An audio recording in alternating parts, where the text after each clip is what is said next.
139 আর নিশ্চয় ইউনুসও ছিল রাসূলদের একজন। 140 যখন সে একটি বোঝাই নৌযানের দিকে পালিয়ে গিয়েছিল। 141 অতপর সে লটারিতে অংশগ্রহণ করল এবং তাতে সে হেরে গেল। 142 তারপর বড় মাছ তাকে গিলে ফেলল, আর সে নিজেকে ধিক্কার দিচ্ছিল। 143 আর সেই যদি আল্লাহর তাসবিহ পাঠকারীদের অন্তর্ভুক্ত না হতো। 144 তাহলে সে পুনরুত্থান দিবস পর্যন্ত তার পেটেই থেকে যেত। 145 অতপর আমি তাকে তৃণলতাহীন প্রান্তরে নিক্ষেপ করলাম এবং সে ছিল অসুস্থ।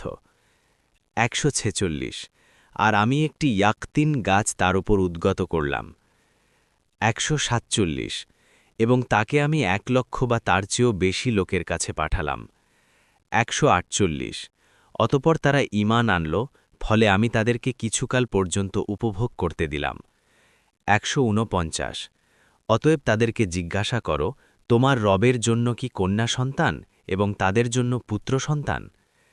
150 অথবা আমি কি ফেরেশতাদেরকে নারী রূপে সৃষ্টি করেছিলাম, আর তারা তা প্রত্যক্ষ করছিল?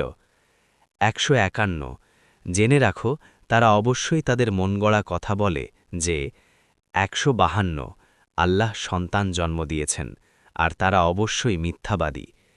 153 তিনি কি পুত্র সন্তানদের উপর কন্যা সন্তানদের বেছে নিয়েছেন? 154 তোমাদের কি হল, তোমরা কেমন ফয়সালা করছ? 155 তাহলে কি তোমরা উপদেশ গ্রহণ করবে না?